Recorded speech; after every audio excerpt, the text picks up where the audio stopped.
Welcome in, everyone. Great to be with you this morning. As always, you're listening to Tactics on News Radio 1440, newsradio1440.com. You can check out my podcast, the clips after the show is over there, and we are bringing you some segments. By the way, did want to mention, in case you don't have Facebook, I don't know how you're watching this if you don't, but if you have a friend that doesn't have Facebook, you can actually watch these episodes, and they're a little bit shorter. They're trimmed up a little bit, just made a little bit cleaner looking, and those are available on YouTube as well. So if you go to YouTube, search for Tactics Radio, it should be the first thing that pops up. So if you want to do that, YouTube Tactics Radio, you can check out all of our episodes right there. They're archived there. Anytime you want to watch them, there they are. So we have a plethora of ways that you can watch the program. And then, of course, we have the audio only without the video on tacticsradio.com. You can go check that out anytime that you want to.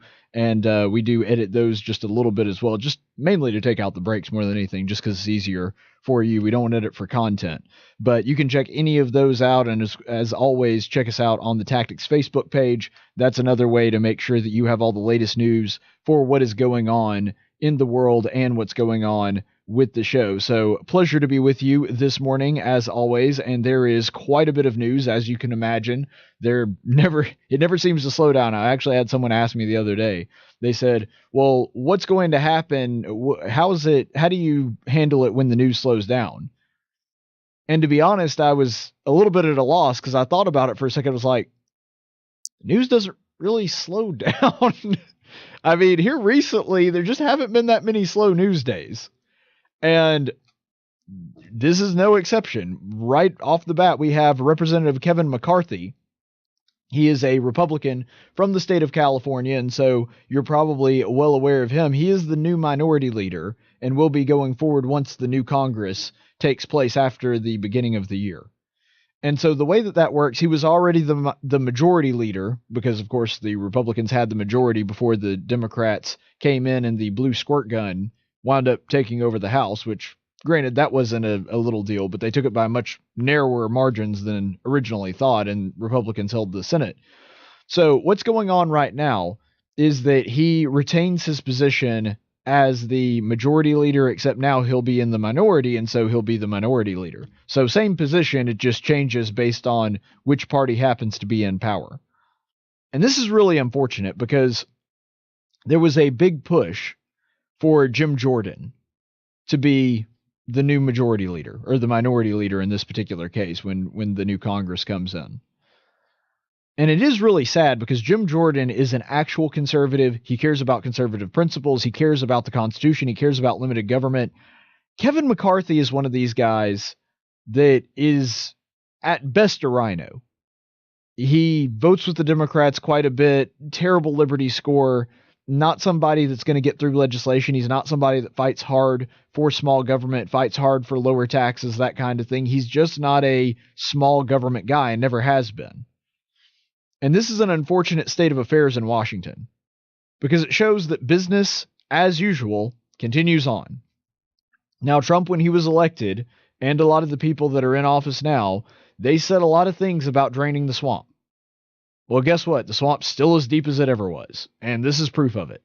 The same guy that would have been the majority leader had Trump never been elected, and the same guy that would have been the minority leader had most of these other Republicans never been elected, still the minority leader, still going to be in charge of the House.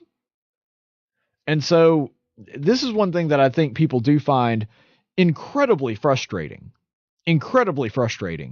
when dealing with elections. It feels like they get out, they vote, they devote their time, in some cases their money, to getting their person elected.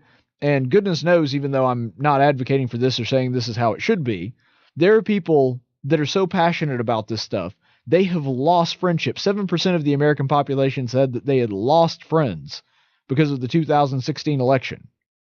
And you go through all that trouble, all that hassle, and at the end of the day, you get pretty much exactly what you would have gotten if you'd never voted.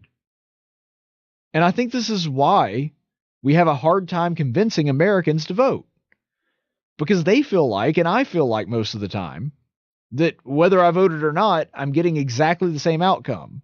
whether it's a Republican in power, whether it's a Democrat in power. And I think that there is some truth to that. I think that this general feeling that no matter what you do, you get pretty much the same product that you would have gotten had you not voted at all. That's why people get discouraged.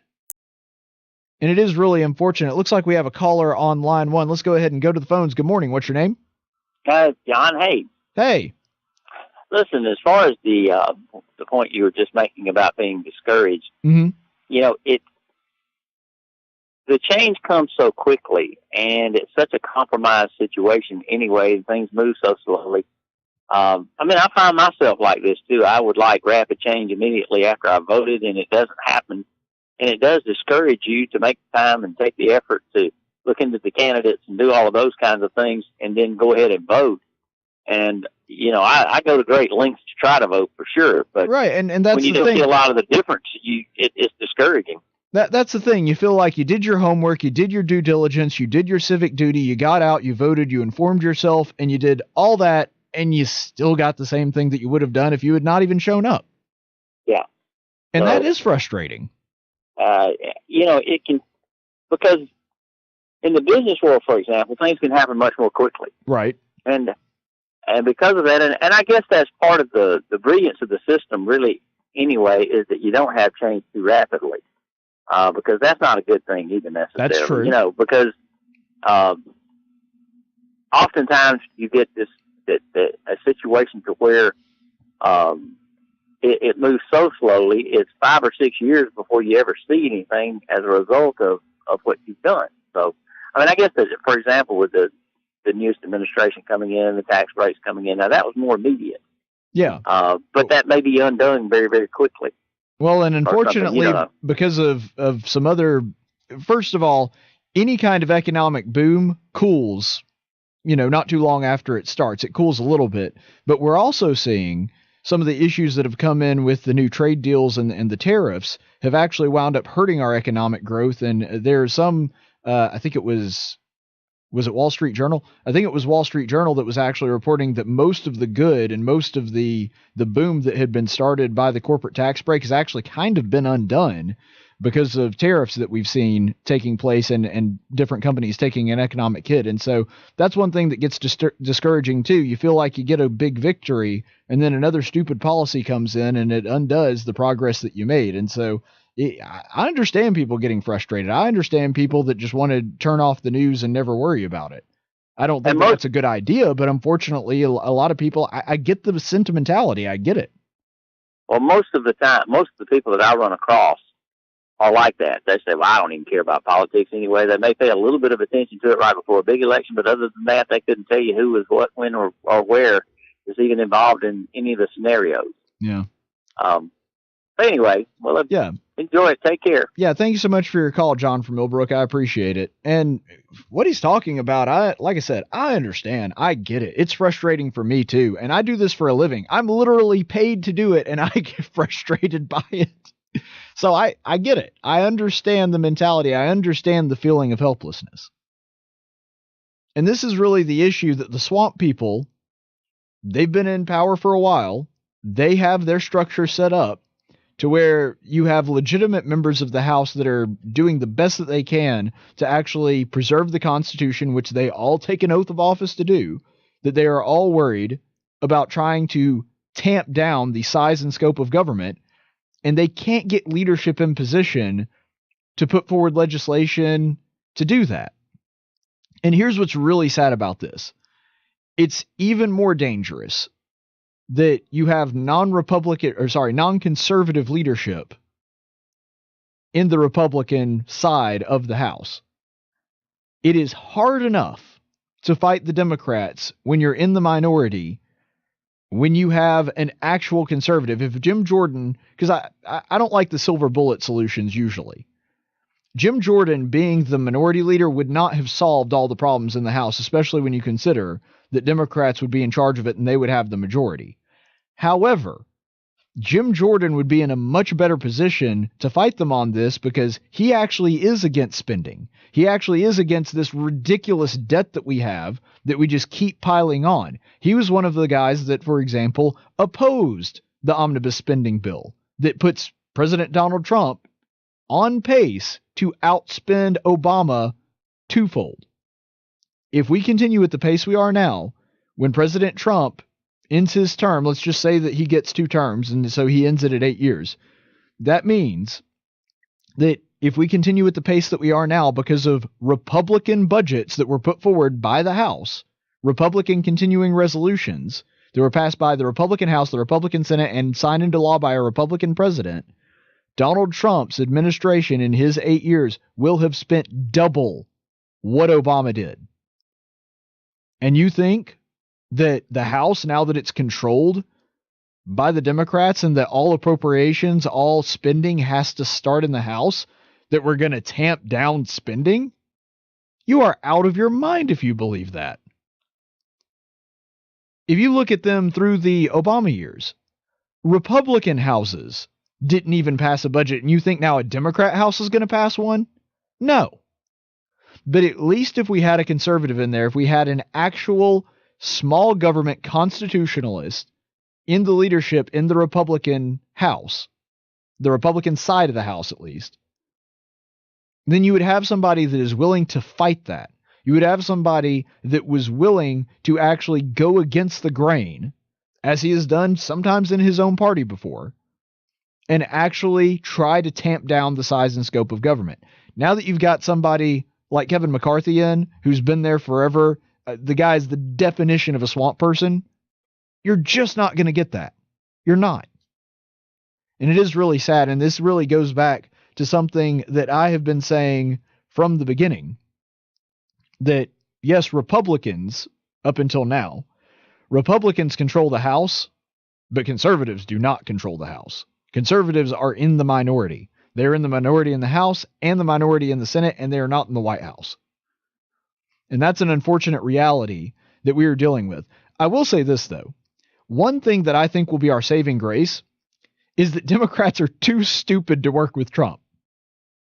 Because in a lot of his, the way that the president thinks, he thinks along similar lines as a lot of the Democrats. And he wants so much to be seen as somebody who's getting things done, who's making deals, who works with the other side, that the truth is, if Democrats had a brain in their head, what they would do is they would try to reach across the aisle and work with Trump. And they would get a lot of the things that they want. You remember, for example, on immigration, Donald Trump offered them something that I thought was far too generous when it came to amnesty for people. He actually offered more than President Obama suggested. Many times more. And they just turned their nose up at him because they don't want to work with Trump. And so one thing that for a limited government, constitutional minded kind of person, I think is actually going to be our saving grace in this, is that even though the Democrats hold power in the House, they are too dumb, their egos are too big to actually try to work with Trump because they hate the guy so much. They're not even willing to get their own policy measures through if it means they would have to work with Trump to do it. And so that may actually wind up being the primary thing that saves us, that they have to please their base, act as though they are always in opposition of basically everything Trump says. If Trump says that a dog has 4 legs, then the next thing they're going to do is argue that a dog doesn't have four legs. If he said that the sky is blue, they're going to stand there and tell their base that the sky isn't blue, and that's just Trump making up conspiracies. And so it's funny that the vitriol they have is so, what's the word I'm looking for? It overrides their good sense. And because of that, it may actually be the thing that keeps the government from going too far off the rails. So that being said, and sort of giving an example of that, we have another bit of news breaking today. There is video now at the border, and this is the border in California, so this isn't on the Texas side, this is on the California side, where you have the border wall between California and Mexico, and there are actually migrants specifically from this caravan that we've been hearing about that are going through Mexico. It's not the whole caravan, but a group of people split off from it, and you can see them in this video actually climbing the walls and going over the border fence. So we'll go ahead and go to that now. Let me see if I can pull it up here. Yeah, there we go. Hey, hola.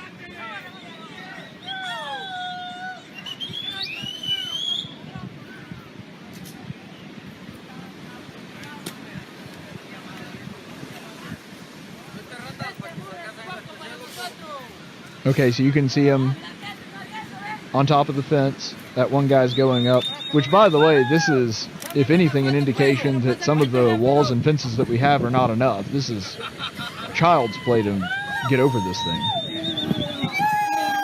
I mean, I could easily climb that.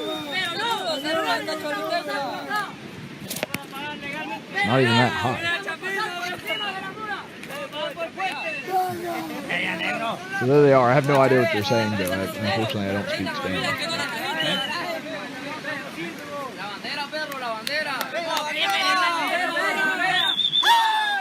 And so there you have them sitting on the top. And here in a second, if you go, you see there's other people climbing. And this goes on for about 3 or 4 minutes. We won't watch the whole thing, but you get the idea that this continues to go on. And you've got people going over the wall, several people. There's about the estimate that I saw was maybe a couple hundred down there at the border. And then you see the first people starting to make their way over the wall. And eventually, if I'm not mistaken, based on the reports that I'm seeing, the people that did go over, Border Patrol was able to get to them in time and chase them back over the fence. But this is exactly what we've been talking about was going to happen. Because the Democrat line so far on this thing has been, look, they're hundreds of miles away. They're nowhere close to the border. They're not going to break into our borders. They're going to go to a actual border facility where they can request asylum. These are just poor immigrants, mostly women and children that are just looking to make a better life for themselves and flee political persecution. Except when we actually talked to some of the people down there, we found one that was actually from the Middle East. We found another that was saying the reason that he was fleeing political persecution was because he was wanted for murder in his home country. And so the idea that these are all just wonderful, great people that are just fleeing and making a better life for themselves, I'm sure that there is some truth to that. I'm sure there are some people in the caravan that is their story. But we do not need to assume that that is everybody's story. And furthermore, because that might be the story of some people in the caravan, we don't need to let everybody in.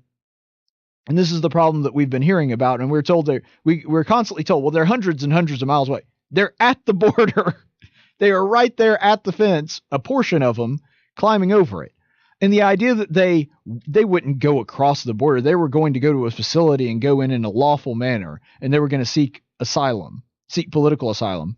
Well, first of all, what do you think is going to happen when we can only process a few immigrants at a time to handle that and see who does and does not need asylum? You think everybody else is just going to stand there?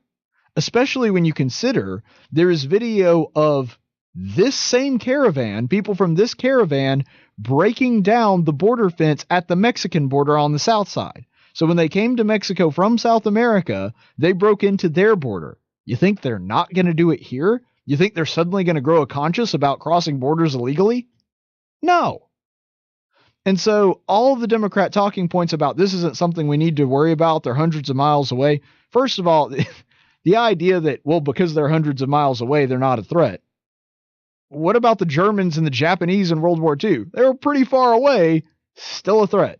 I'm not saying that this is the same level of threat. I think that President Trump honestly blew that a little bit out of proportion in preparation for the midterms, trying to score some political points, which, I mean, evidently worked to a degree. But my point in all of this is the Democrats act as though this should be a non-issue. When you're looking at it, you see a bunch of military-age guys walking in when you do interviews, and these people just picked out random interviews. You happen to find one that was from the Middle East. Well, if there were that many thousands of people, some people estimate 10,000 people, and you just happen to run into one that was from the Middle East, wouldn't you say there's pretty good odds that there's more than that in there? And so all of their talking points completely fall to pieces. This is the reason that we have to take a stand here. Because if we do not take a stand on these caravans and they become the norm, then the message that sends to everybody else is, well, all you have to do is get a bunch of people together and walk in with one of these caravans. Whether you be a terrorist, from some other part of the world, whether you be somebody that's a criminal, an MS-13 gang member, whether you want to traffic children, which, by the way, we've had trouble with on the border as well, have people that are trafficking children for sex and all kinds of other crazy things. What that message does is it sends a message to them that if that is what you want to do, if you want to get into the border, the way to do it and to not face resistance from the government in the United States is to just go in with a caravan. That is the message that it sends to them, and you're going to see a lot more of these if that becomes common practice. We have to take a stand here, or else we're going to have problems that continue to come for years and years and years. And so this is why I don't have a problem with sending extra troops to the border. This is why I don't have a problem with us talking about it and focusing on it, because it is a real threat. Not just now, but it is a threat in the future if we allow it to slide this one time. That happens with all law enforcement. If you are allowing people to break the law, that sends a message to other people that you can get away with breaking the law too. That is true in any law enforcement situation. It doesn't necessarily have to be on the border. And here's another thing I would like to point out too. These idiots are filming themselves committing a federal crime. And it's not like the guys don't know they're being filmed. They're turning around, cheering at the camera. This is how brazen they are. That they're so convinced that nothing bad is going to happen to them, they're perfectly fine with and welcoming of being filmed committing their crime. So don't tell me these people have a respect for our laws. Don't tell me that these people are just good civilians trying to come in the right way, which of course there is a right way to come in. And if you do want to come in the right way, then, more power to you. But don't tell me that that's what they're really seeking when you have videos like this. And that's the issue you're running into. So we're going to, and one thing that I wanted to mention here, because the Jim Acosta saga continues to go on. Jim Acosta, arguably the most vain man in America. I don't know, but I can't think of an example of one that would be more so. So both Jim Acosta and Michael Avenatti, these two sagas have taken a weird, bizarre twist in the past 24 hours, and they're actually connected. So I want to get to them on this. So first of all, you've got Jim Acosta. And believe me, I'm going to connect these two. I know that they're separate stories, but I'm going to connect them. So just follow me on this. CNN apparently is now suing the White House. They're actually bringing a lawsuit against the White House, claiming that by President Trump pulling the press credentials of Jim Acosta, that he violated the First and the Fifth Amendment. They're saying that he was violated his First Amendment because of the right to free press, and the Fifth Amendment because there was no due process. They just yanked it. So here's the issue with this whole thing. And I want to preface it by saying this. I was one of the people that was critical of Donald Trump for pulling Jim Acosta's press credentials. I don't like it. I think that it's perfectly legitimate when news outlets talk about Donald Trump having an overzealous vitriol and overzealous animosity towards the media. Now, don't get me wrong, some of it's deserved, but whether or not it's deserved doesn't necessarily make it the right approach. And calling CNN the enemy of the people, in my opinion, is taking it a step too far. Does CNN get a lot of stuff wrong? Yes. Do they have a political agenda? Abso-freaking-lutely. In fact, you can look at just this week, I was seeing two different promos. They had one that was Obama, the last years, and they're doing this glowing testimonial, this glowing look into the last couple years of President Obama's presidency and protecting his legacy and all this other stuff. They're doing specials on that. And they're also doing another special with Michelle Obama on one of her latest kicks about educating girls, which noble cause, not necessarily a problem with what's being done there. But you cannot tell me that anybody believes that CNN would be doing exactly the same thing if it were a Republican. You can't tell me that, not with a straight face. There is no way that they would do this for the Bushes, and you can bet your bottom dollar that when Trump leaves office, they're not going to be doing specials on the last years of the Trump administration and specials that prominently feature Melania Trump. It's not going to happen. And we all know it's not going to happen. And so the idea that there is no bias, that they are completely objective in all this, that's blatantly false to anybody that has any iota of objectivity when it comes to this stuff. And so because of that, I understand where that animosity comes from. I understand that CNN is unfair to Trump on a daily basis. I get that. But I still don't think that they're the enemy of the people. I don't think they're actively trying to destroy the country.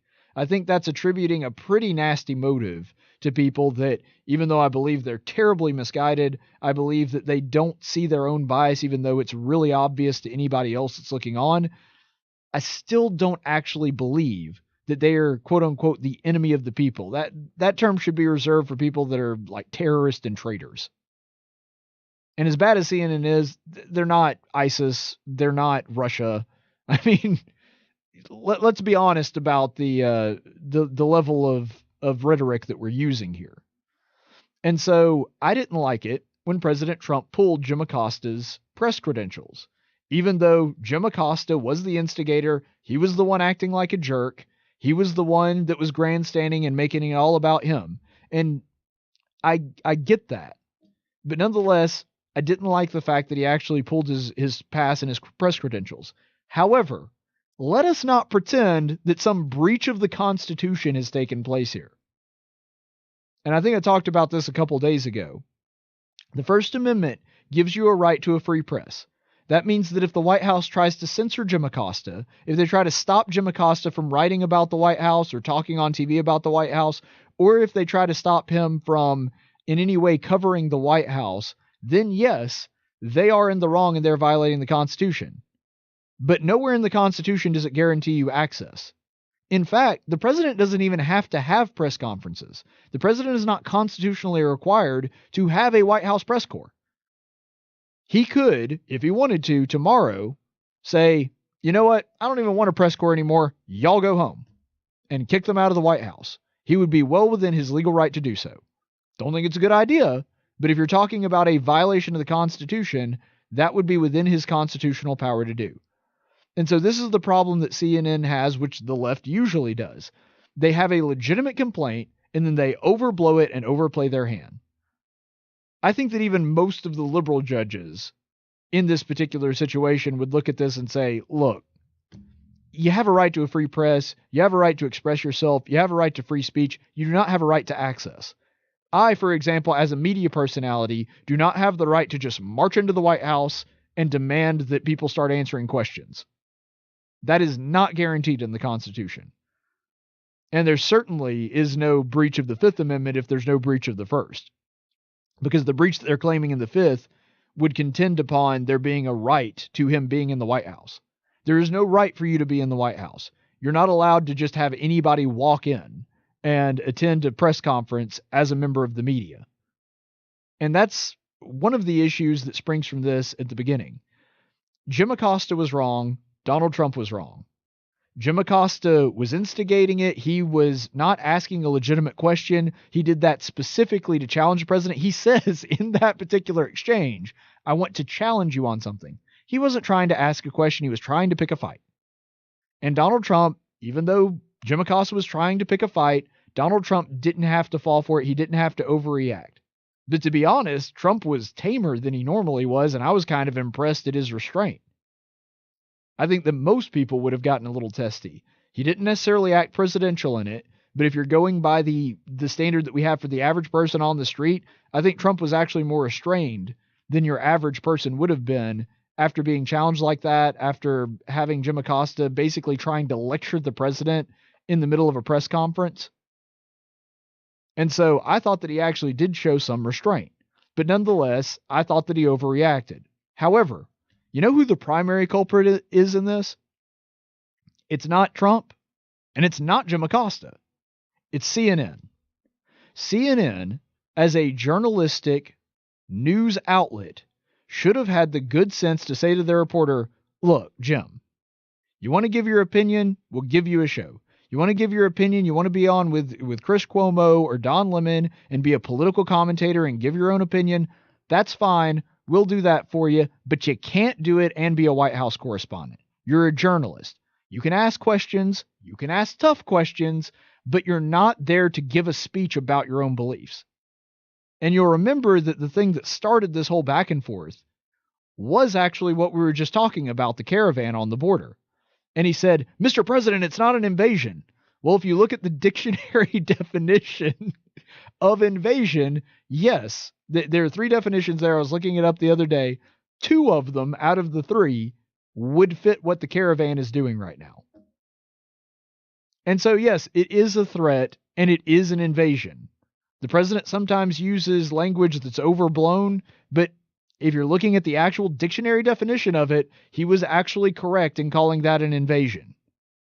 When you've got a force of 10,000, mostly military-age people, marching towards your border, holding a foreign flag as they go, that's an invasion by any logical person's definition.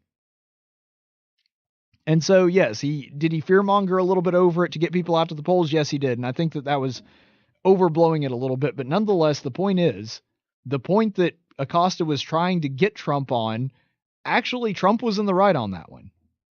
And so the main problem here is that CNN hasn't stopped it. And why haven't they stopped it? Why haven't they taken Jim to the side and said, look, you got to lay off on this. You got to quit giving your own opinions. Ask questions, ask tough questions. But we got guys like Chris Cuomo and Don Lemon and Wolf Blitzer and all these other guys to give their opinion. Those are our opinion guys. You're a journalist. You're not supposed to do that. And if CNN had done that and they had done their jobs and they had done what they were supposed to do from the beginning, a lot of this would have been avoided. And so really, in my opinion, the person that blames the most, the person that is to be blamed the most, is not one of the individuals involved. It's CNN. Now, that being said, what should Trump have done in the interim? In other words, in lieu of pulling his press pass, this has been a constant problem. CNN has actually backed Jim Acosta and not disciplined him. What is Trump supposed to do in that situation? The only thing I can think of is not call on him. And how I would have handled it if it were me, I would have said to CNN, look, CNN, we've had our problems in the past, and I'm not going to tell you who your White House correspondent has to be. I'm just telling you, until Jim Acosta straightens up, then he's not getting called on in the press conferences. Not by me, not by my press secretary. You can have whoever you want in that seat. I'm not going to pull your press credentials. But just know, if Jim Acosta is the one sitting in that seat, he is not being called on. That's personally how I would have handled it. And I think that Trump would have been well within his right to have handled it that way. I think that would have been a better way to do this whole thing. But either way, regardless of how you feel about that, Trump pulling his press credentials is not a violation of the First Amendment, period. End of discussion. Now, what is really, because I would ask this question, I would pose this question to anybody on CNN, whether it be Cuomo, Lemon, Jake Tapper, who I have a lot of respect for, I really like him. I would pose this question to anybody from CNN. What is a more serious threat to freedom of the press? Is it A, a president pulling a specific journalist, not a news organization, a specific journalist pass? Or B, angry mobs of people showing up at journalists' house and threatening them and their family? Because, again, I think anybody that has a brain in their head would say it's obviously B. That is more likely to cause problems. That is more likely to cause a journalist to be afraid to speak their mind than having their press pass pulled. It just is. And yet, you're seeing all this coverage from CNN about Jim Acosta. You're not seeing a whole lot from Tucker Carlson. And the reason I bring the Tucker Carlson thing up is that we're seeing new revelations on this, because just this week you had Michael Avenatti, who, for those of you who don't remember who Michael Avenatti is, he has thought about running for president in 2020. He got famous because he is the attorney for Stormy Daniels, who's the porn star who claims that Trump slept with her. And he is also the guy that was the representative for the third Kavanaugh accuser. Now, you remember the first 2 Kavanaugh accusers. The first one was accusing him, of course, of at least attempted rape was what the term that she used. And then the second accuser was claiming that he stripped himself in front of her and stuff happened. The third accuser was the most egregious one, the most outrageous one, that was claiming that he was at the very least an accomplice in gang rape, and not just one, multiple over a long period of time while he was in high school. And so, as ridiculous and outlandish as that was, this is what Michael Avenatti was pushing during the Kavanaugh hearing. So, just to give you a little background, that's who Michael Avenatti is. So, his latest allegation is about Tucker Carlson, and he is claiming that Tucker Carlson, and just making sure that I'm getting the details right, that he assaulted a gay Latino immigrant. Which, first of all, assault is assault.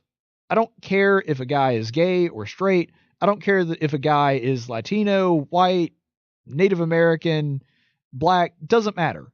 Assault is assault, and assault is wrong. And so the labels, to me, don't bring anything to the surface. I don't really care if a guy, if he was assaulted, it doesn't matter to me whether or not the guy liked other dudes or whether he was of a certain race. That doesn't play into it. If an assault took place, then it's wrong and that person should be prosecuted. However, if you look a little deeper into the story about the guy that he's claiming that Tucker Carlson assaulted, here's what actually happened. So I'm going to go ahead and read Tucker Carlson's story. And by the way, the video evidence that we have of this actually backs up his account, much more so than the account that has been given by Michael Avenatti. So this is a statement by Tucker Carlson to The Hill. On October 13th, I had dinner with two of my children and some family friends at the Farmington Country Club in Charlottesville, Virginia. Toward the end of the meal, my 19-year-old daughter went to the bathroom with a friend. On their way back to the bar, a middle-aged man stopped my daughter. This is the guy that they're alleging he assaulted. Stopped my daughter and asked if he was sitting with Tucker Carlson. My daughter had never seen the man before. She answered, "That's my dad," and pointed to me. The man responded, "Are you Tucker's whore?" And then he called her a slew of names that I can't say. We'll just leave it at that. Several expletives. And one of them that is especially degrading towards women that starts with a C. And so this is the caliber of person, first of all, that we're dealing with here. This is the person that went after the man's daughter because he has a disagreement with her dad. Never met him before, never met his daughter before, but this is how he talks to somebody because he disagrees with some of the stuff her dad says on TV. So let's frame this in the proper context, first of all. Tucker Carlson continues. My daughter returned to the table in tears. She soon left the table and the club. My son, who is also a student, he's in college, went to the bar to confront the man. I followed. My son asked me if the man called his sister a whore and a C word. The man admitted that he had and again became profane. My son threw a glass of red wine in the man's face and told him to leave the bar, which he soon did. Okay, so that is the assault that we're talking about because this is something it should not have happened, but technically throwing a drink in someone's face is assault. However, I will say this, from a personal perspective, ignoring the law here for just a second, and I'm not justifying his actions, I'm just saying, if this had happened to my sister, they probably would have had to pull me off of the man. And I'm not proud of that. I'm not pushing out my chest and saying that, look at me, I'm so macho, because I'm just telling you that because I know that I'm a sinful human being, my anger probably would have got the best of me in that moment. And I'm just saying, from my perspective, I think that Tucker Carlson's son showed an amazing amount of restraint, considering that. I would like to believe that, from a moral perspective, I would have had the strength to hold myself back and not do anything. But frankly, just looking at it from how I know how I would have reacted if this had happened to my sister, his response was tame. That's how I'll put it.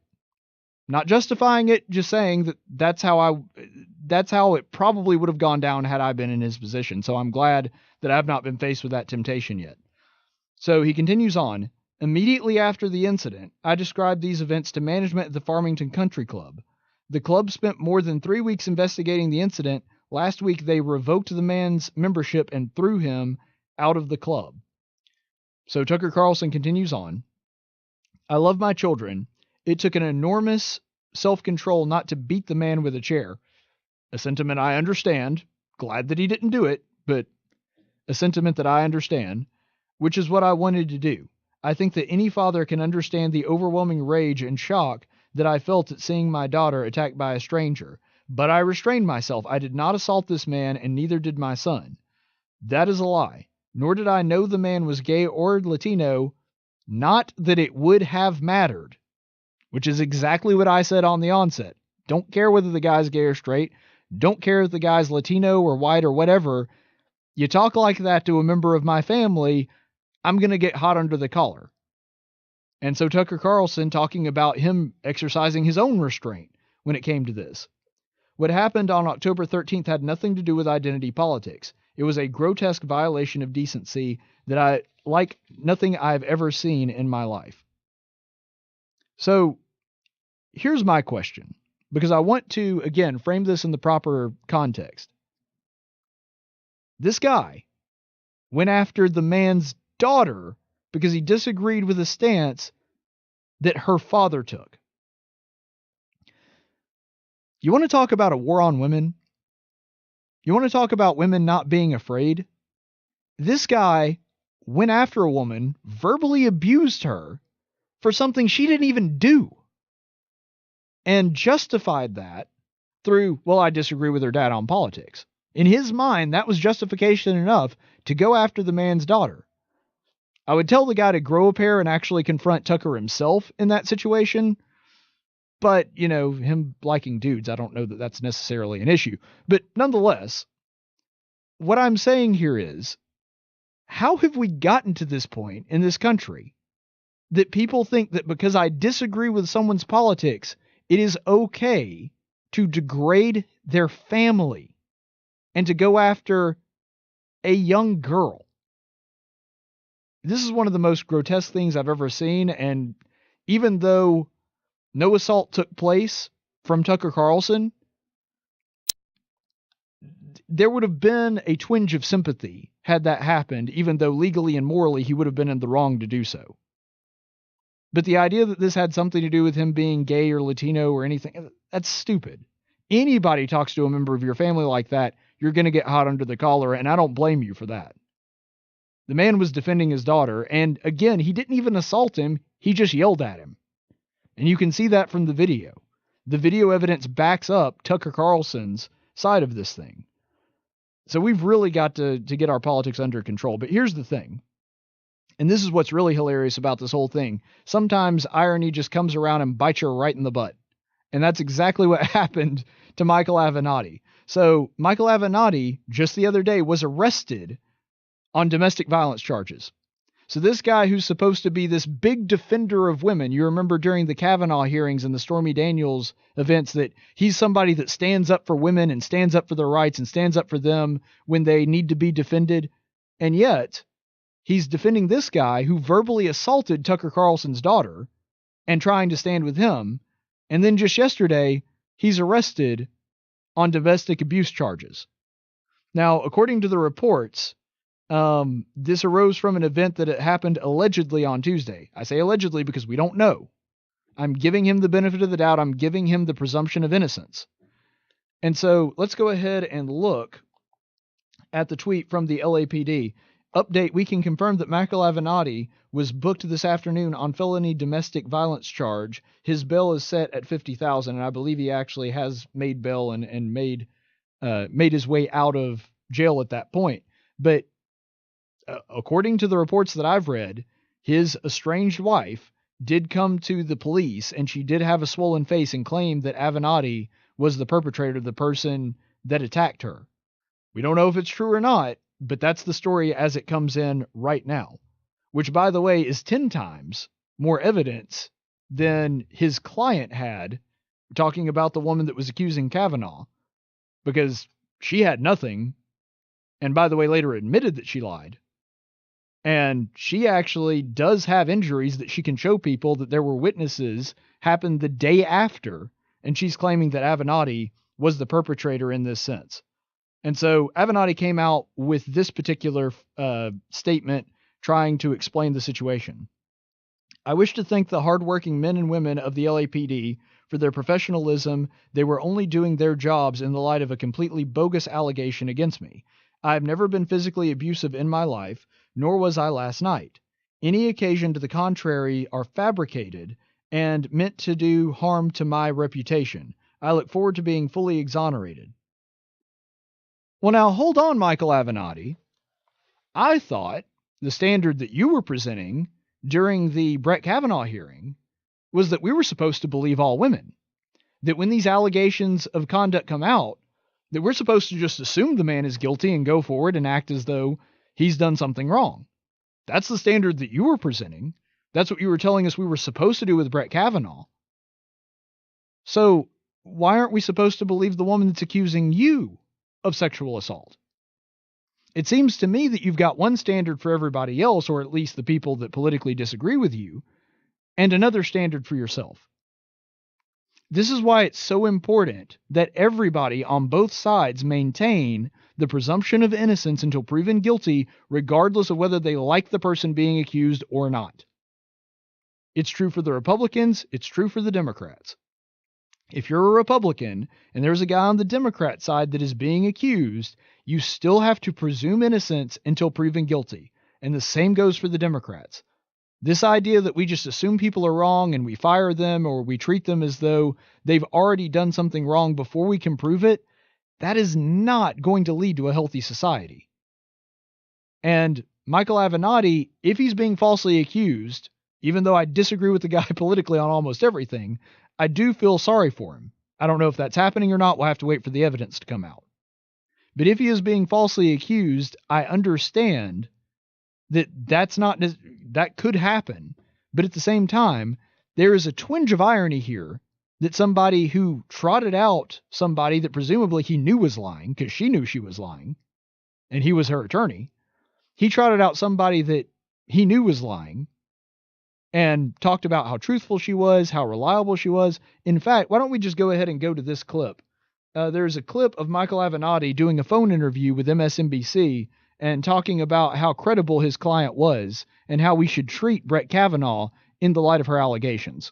Brett Kavanaugh, she is describing as someone that drank excessively, was verbally and physically abusive towards women, also engaged in conduct relating to attempting to get women inebriated, take advantage of women, ultimately put women in positions where they could be gang raped by multiple men or boys, they should say.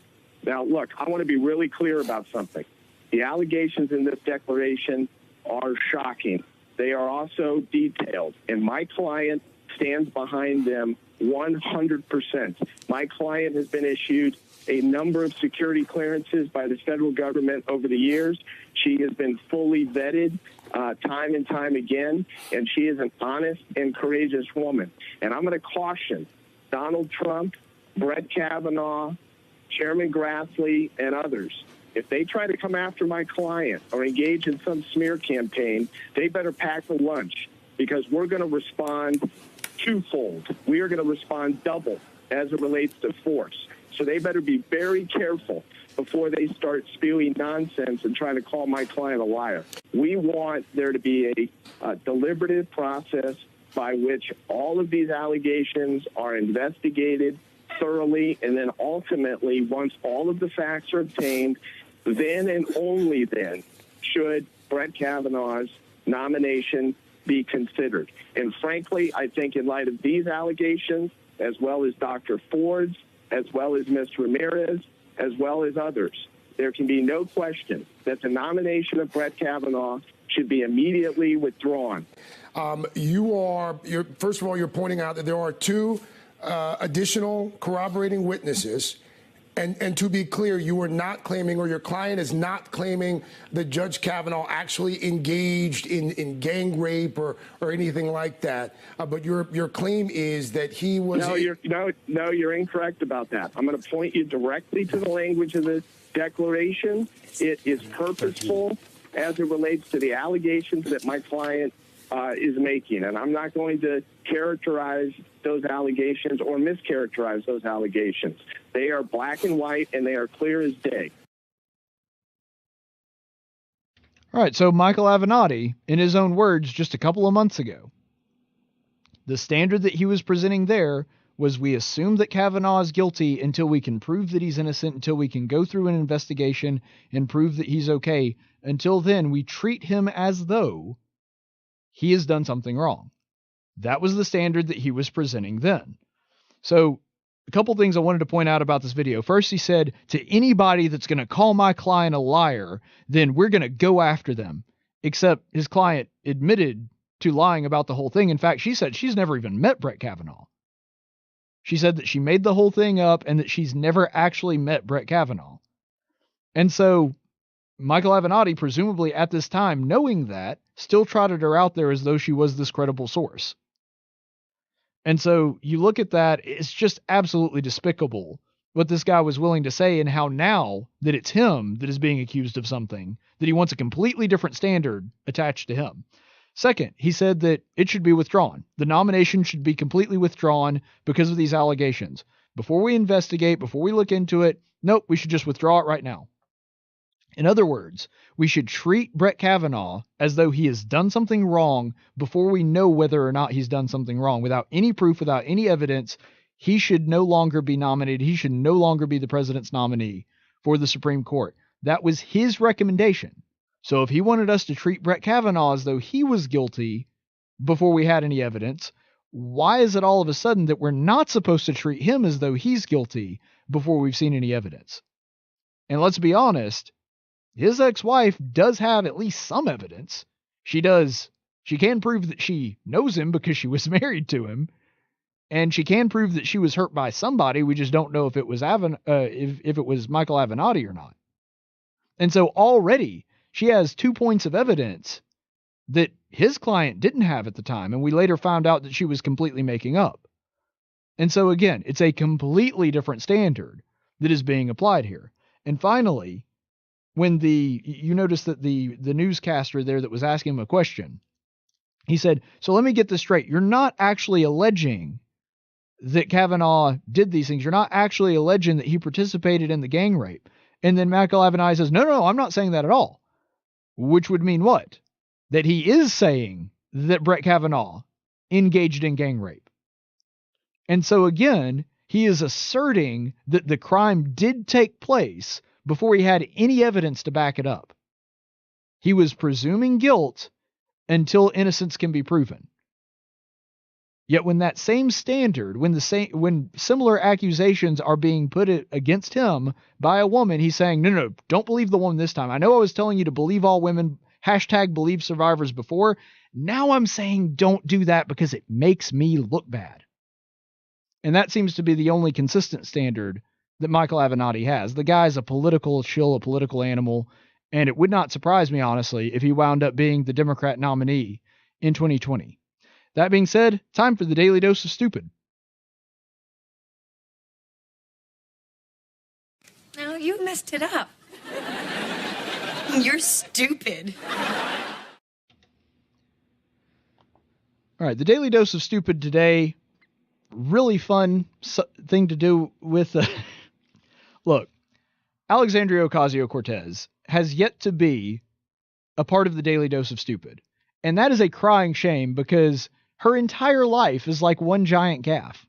I didn't think that the Democrats could come up with somebody kookier and more gaffe prone than Joe Biden, but lo and behold, they delivered. And I love Alexandria Ocasio-Cortez because she is a gold mine of stupidity. I will never have to I'm never going to be in a place where I don't have something to do with the Daily Dose of Stupid as long as this woman is in the limelight.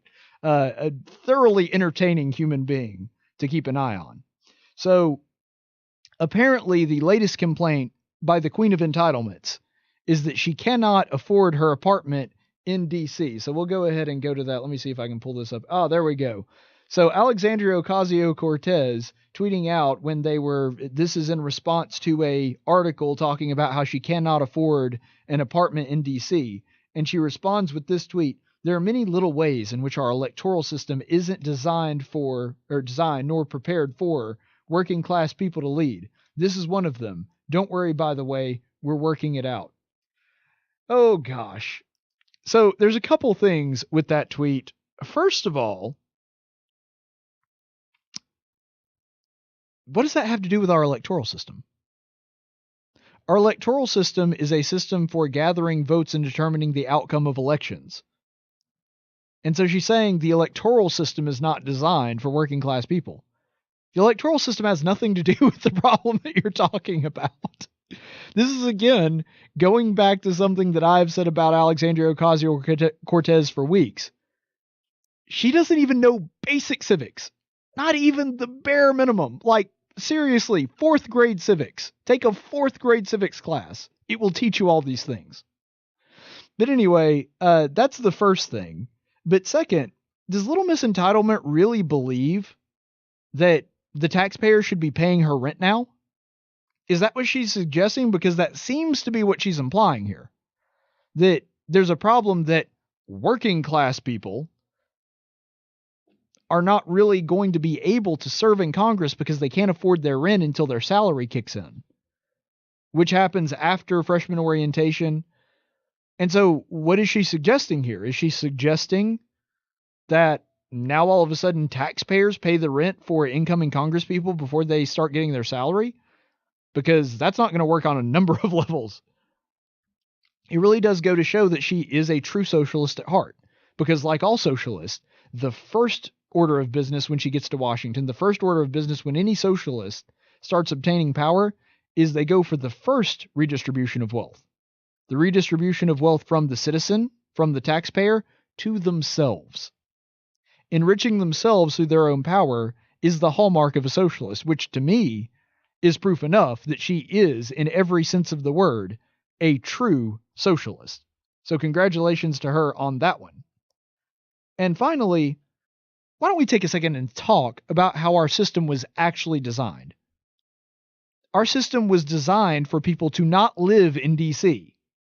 If we're going back to the original design of the Constitution, you'll remember that Congress only met for about a month. About 1 month out of the year, that's when Congress was in session. It wasn't until many years later that we started having this idea that Congress people, being a congressperson is a full-time job and you have to be in Washington all the time.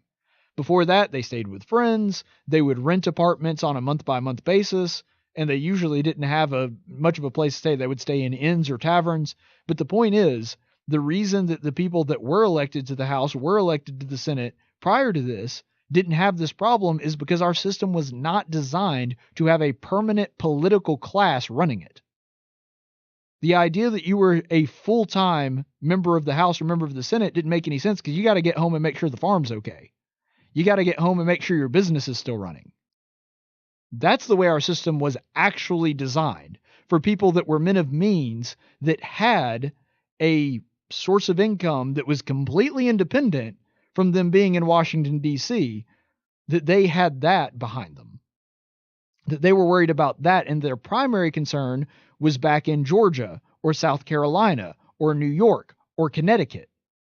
That their primary concern was back home with their constituents, living amongst the people by the same rules that they set for everybody else. That's how it was originally designed. And what caused that to no longer be the way that it operates? Big government programs like the ones that Alexandria Ocasio-Cortez constantly champions.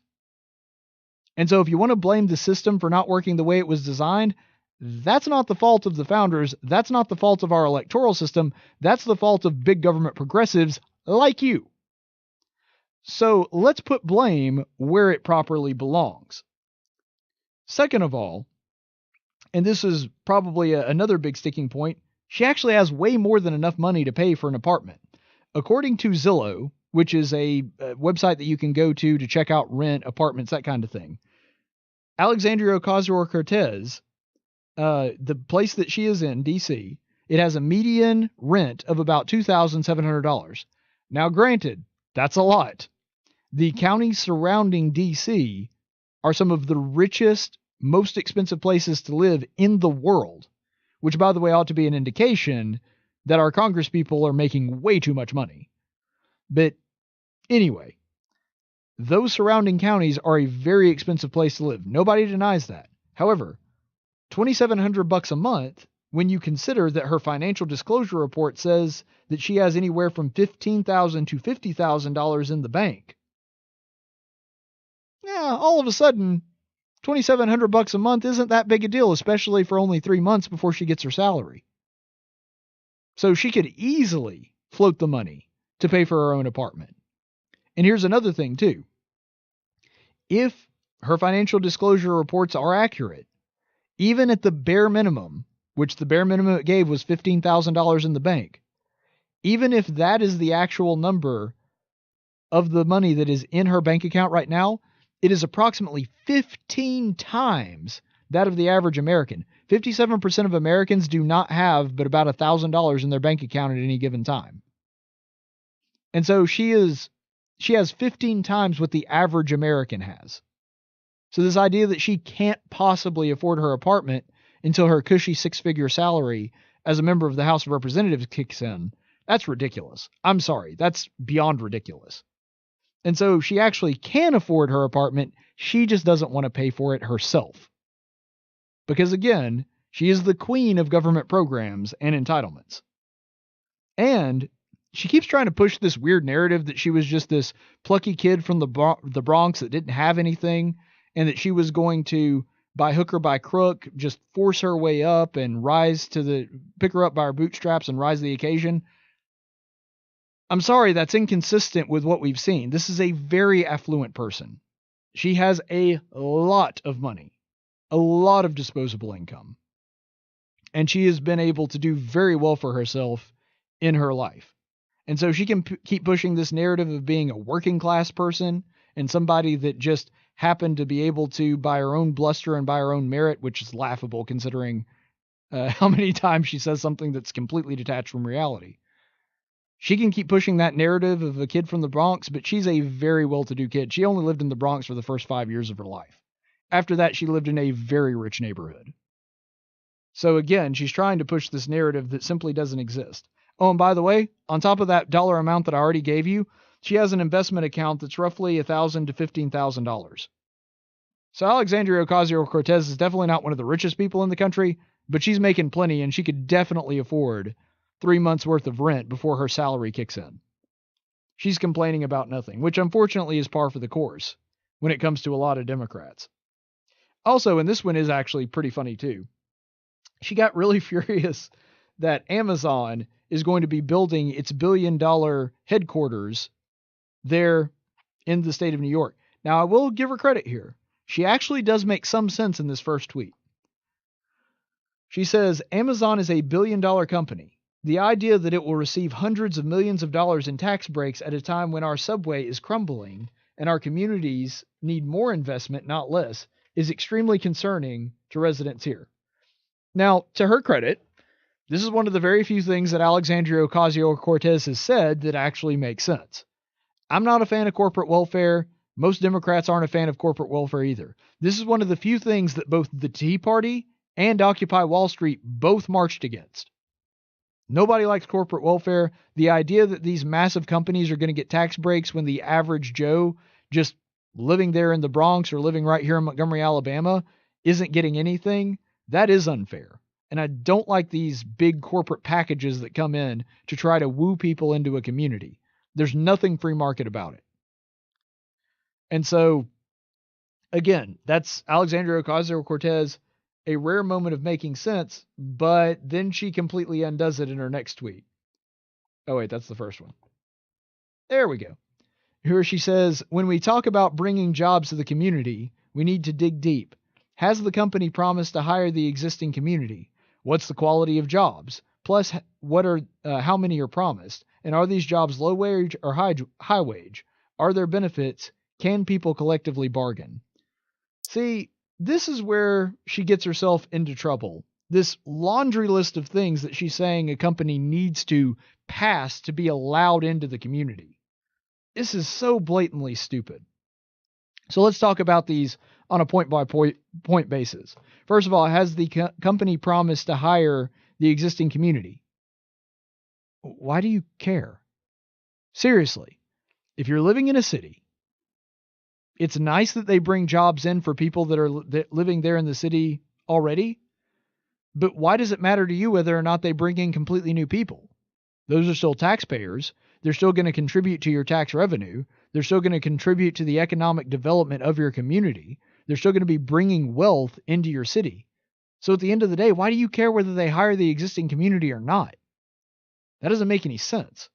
Second, the quality of jobs and how many are promised. And are these jobs low wage or high wage? Are they benefits? Again, this is none of your business because both high wage and low wage jobs benefit the community in different ways.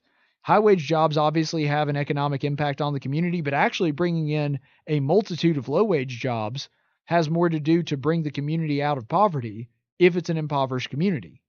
Because that starts people on the ground floor. It gives them a way to work up. It gives them a way to give them experience. And this is especially good when you're considering youth. If you have a lot of low-wage jobs available in a community and those jobs are filled by youth, your crime rate actually goes down. And so the idea that if it's not a high-wage job, it's not really a job that we want in our community, that shows someone with a complete ignorance of the way a society functions. And, of course, she goes on with there being benefits too. And can people collectively bargain? Again, why is whether or not a workplace decides to unionize any of your business in the first place? There are some advantages to unionizing. There are some advantages to not unionizing. And actually, if you're talking about bringing cheap products to the people in your community, typically you're better off going with ones that aren't unionized. Not in every case. And collective bargaining does have its place in society. I'm not saying that all unions are bad. But whether or not a company unionizes or not, that should be up to the employees, not to you. And that brings me to the overarching problem with Alexandria Ocasio-Cortez's mentality about how business works. She thinks that business ought to basically have to run to the government and ask permission for everything they do. That they need to beg government to allow them to do business in their community. And it's the exact opposite. What government should actually be doing, not giving out corporate welfare or anything like that, but they should be welcoming businesses and be thankful that businesses want to do business inside their community because it improves the community as a whole and it increases their revenue. And so she has this idea completely backwards. Completely backwards. And that unfortunately goes back to a fundamental problem with the way that progressives and socialists view jobs in the first place. Businesses do not exist to be job programs. They do not exist to improve the community around them. They do, but the point is that is not their primary purpose. Their primary purpose is to make profit and make money. And when they do that, everybody else around them benefits. Everybody else around them profits from that. And that's something that socialists don't seem to understand. And the socialists would rather there be no jobs than, quote unquote, the wrong jobs. We saw this, for example, with Obamacare. When people were upset that their plans were getting canceled when they were promised that they could keep their doctor and keep their plan, the response from the Obama administration was, no, you didn't really want those plans. Those weren't good plans. Well, if it was the plan I wanted, it covered what I wanted, and it was at the price I wanted, who are you to tell me that I didn't want that plan? If I'm working a job, and it gives me the benefits that I want and the pay that I want, that I'm willing to do the work for it, who are you to tell me you didn't want that job? See, they would rather there be no jobs than the wrong job. They think they know better than you and they know better than your employer. And so they, being the elites, will up on high dictate to you what you will do and what job is right for you and not right for you. That's the problem that I have with this. She is convinced that government is smarter than you and smarter than the business that employs you. And that's just not the case. So, that being said, I'm going to take a completely different note here. Let's go ahead and go to the chaplain's report. In 1775, the Continental Congress created the Chaplain Corps. Under the command of General George Washington, each soldier was required to attend worship service every Sunday. While other armies advanced on their feet, Washington's troops advanced on their knees. It's time for the Chaplain's Report with Caleb Colquitt on tactics. I know we're running a little long here, but this is a really important Chaplain's Report for me because I wanted to address something that happened earlier this week. Yesterday was the funeral of my good friend Susan Kelly. And I know that the vast majority of you have no idea who that is. She was the wife of one of the elders at the 10th Street Church of Christ up in Opelika, where I used to attend. And unfortunately, she finally lost her fight with cancer. She had had cancer for a lot longer than me. And when I first got it, being terrified as you can imagine I was, she was rock solid. And she was someone that encouraged me quite a bit. She checked up on me, made sure that I was feeling okay, even when she was going through cancer. And anybody would have understood her just worrying about her own little red wagon and being concerned for herself and not necessarily worrying about others. Even despite what she was going through, she made sure that she had time to talk to and comfort other people that were in a similar situation. She was a very selfless person, somebody that I admired and somebody that I want to emulate. And her passing is a sombering reminder that not all of us make it.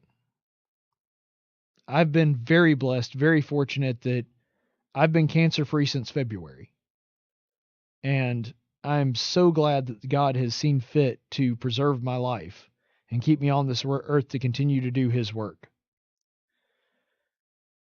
But Miss Susan, no longer being with us, does remind me that we don't all make it.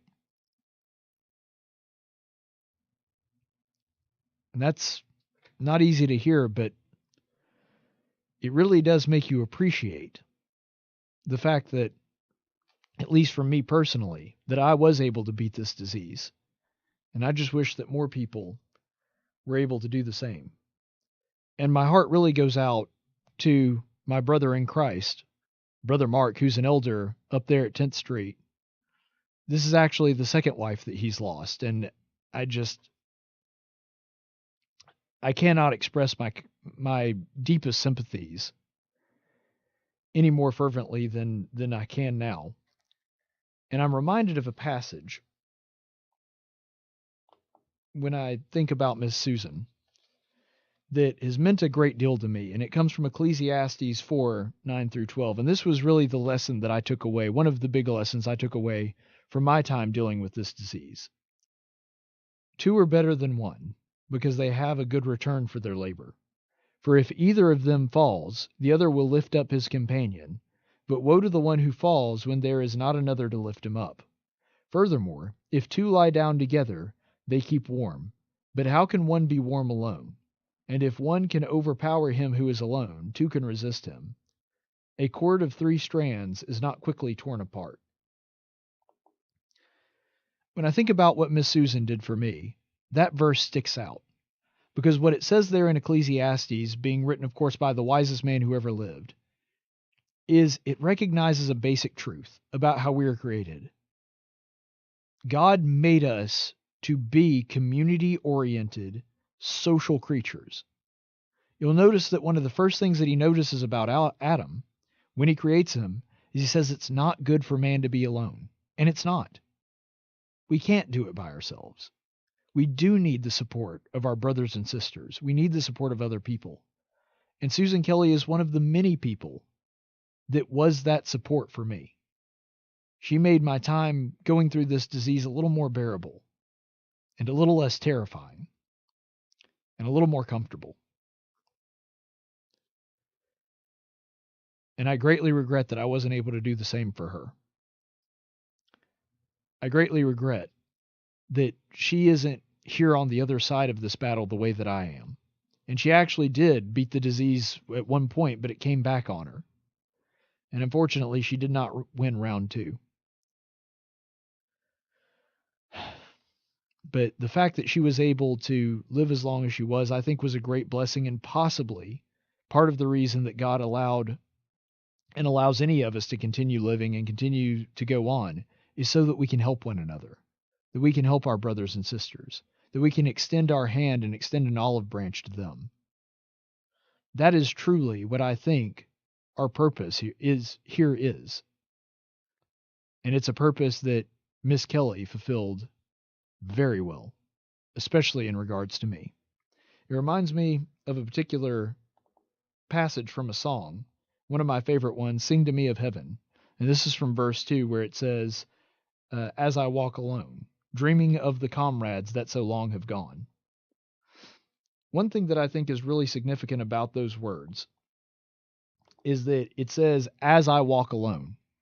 So in other words, it's painting the picture of somebody who is by themselves, but they've had people help them along the way before this point, and they've all gone on to be with the Father.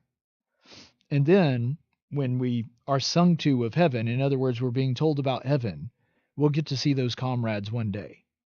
And I pray, and pray earnestly, that one day, when that great day comes, that I will be one of the lucky ones and that I will be able to see my fallen comrades, like Miss Susan, and like so many others that have dealt with this disease and unfortunately fallen prey to it. But while we are here, we must always remember that our primary duty is to obey God, do His will, and the best way to do that is by giving aid and comfort to our brothers and sisters. Stay the course, friends.